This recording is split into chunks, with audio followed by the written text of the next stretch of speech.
Woo! We're going to talk about Friday the 13th. Even though I'm a day late and a dollar short, as usual.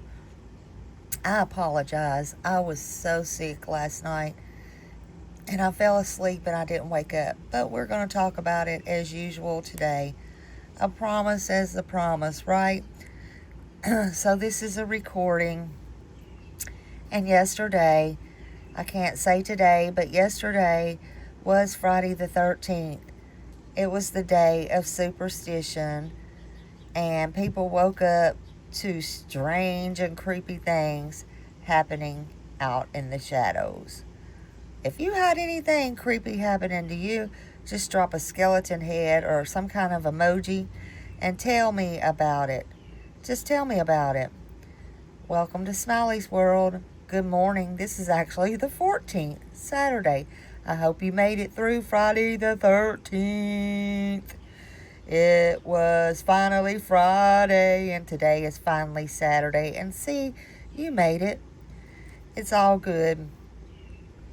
It was just a day of some that are careful, and just because superstitious things happen, if you know what I mean, let's just chit chat about it. Grab your drinks and grab your popcorn, and let's see where Friday the 13th took you yesterday. If you ever had bad luck on Friday the 13th, hey, don't worry. I have bad luck all the time. What's your scariest real life experience that you can't explain? Sometimes we have those every day, right? I had a few. I know that they were not all on Friday the 13th, but yeah, I've had a few. One time, just in the dead middle of the night, I was on my way home, and this was in Nashville. This was, close to probably 40 years ago. I don't know.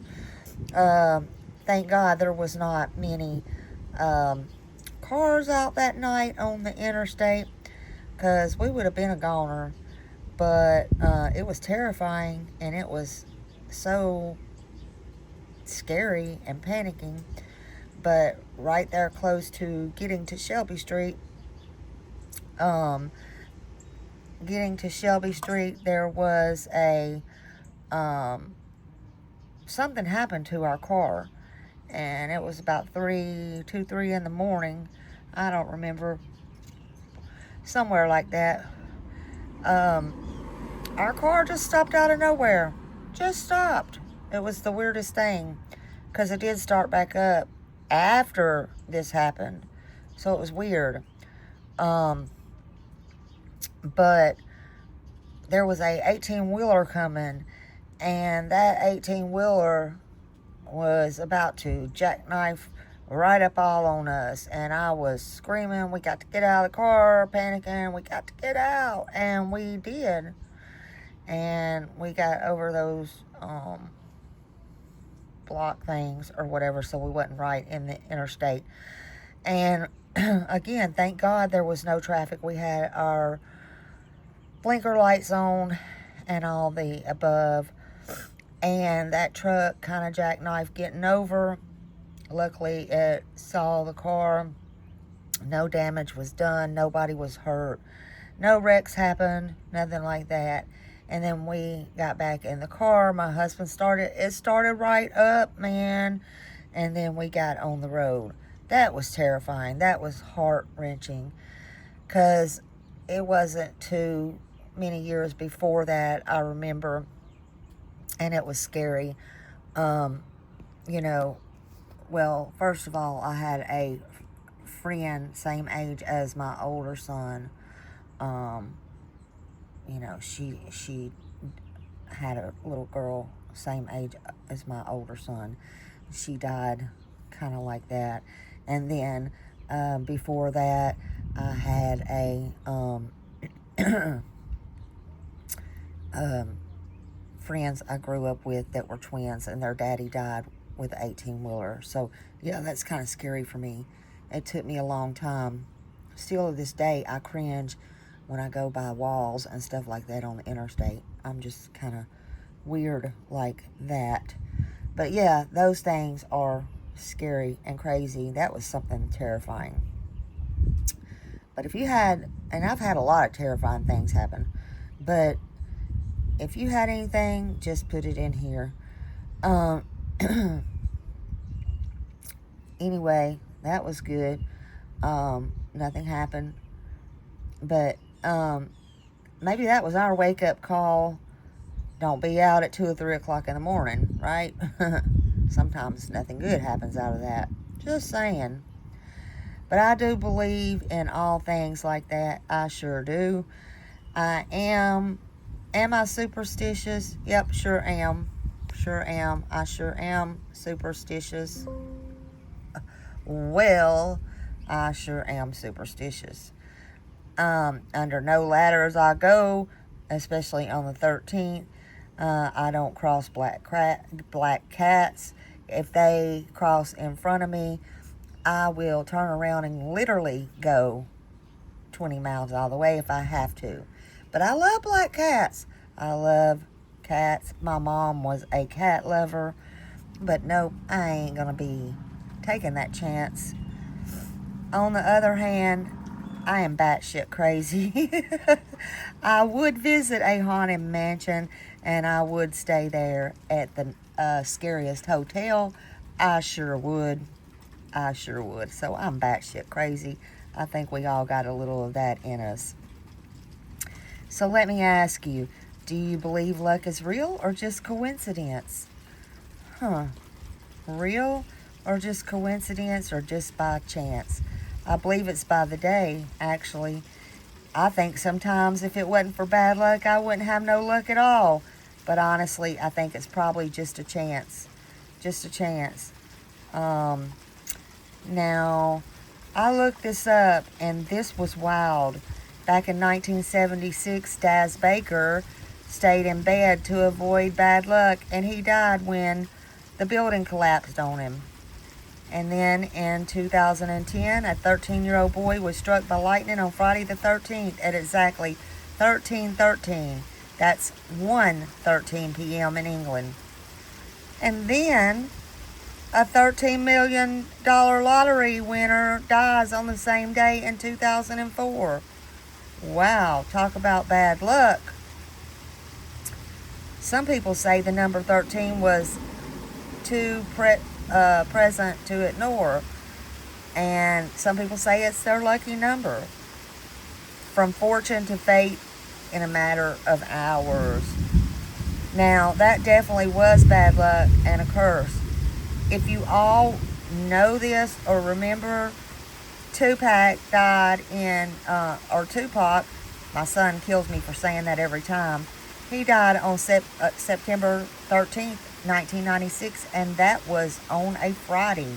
Many believe this date was deepened by the mythology around his death, and it added layers to conspiracies and curses, rebirth, and planned symbolism.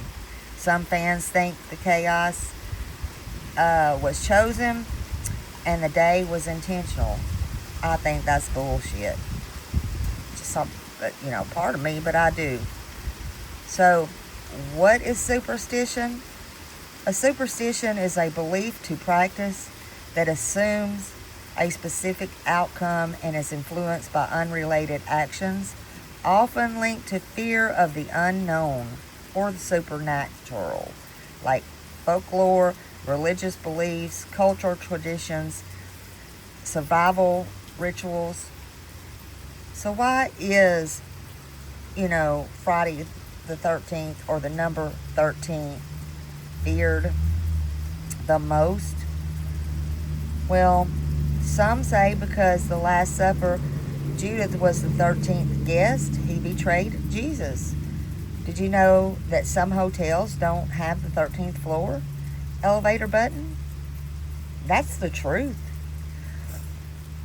Okay, so superstition, breaking a mirror. Some believe it's 7 years bad luck. Walking under a ladder brings misfortune. Black cats crossing your path brings bad luck. Opening an umbrella indoors brings bad luck. Hey, I've done that many times by accident, and I had seemed to have Bad luck, bad luck, bad luck. Spilling salt, that brings bad luck. Unless it's over your left shoulder, some think that brings good luck. People do that on New Year's Eve. Knocking on wood prevents bad luck. I do that all the time. And people believe the number 7 is very lucky. I believe 7 is very lucky. That's just me. And I didn't know this, but pregnant women shouldn't attend funerals, some believe. That might invite bad spirits into babies. Some, I think, again, is just a folktale. I believe in signs always, though. I do believe that. Smiley believes that. But I always definitely listen to my gut, especially if I'm around a person, in person, and something's telling me something's wrong. I get a drop in my stomach. I just get this feeling, and I always listen to my gut. And I suggest you do the same. You can't always control what happens, but you can choose how long it lives in your spirit. If something frustrating happens, just ask, will this matter tomorrow, in a week, or is it just today? Breathe deep, shake it off, choose peace over drama. I always try to choose peace over drama. Truth never lies. That's what I say. You don't need to do everything today. Just do something good. Be good. Be proud of one thing you accomplished. Like, I showed up today, and I smiled when I could have snapped. There's many times I could have snapped when I didn't. Just saying. You don't have to be fake to be happy. You don't have to be drunk and high to be happy. That's the facts. But you can choose light. So have fun, laugh, be good, be kind, and smile. And thanks for being here and enjoying today with me. Although it is the 14th now, I hope you enjoyed your Friday the 13th and made it through. Ooh! See y'all later.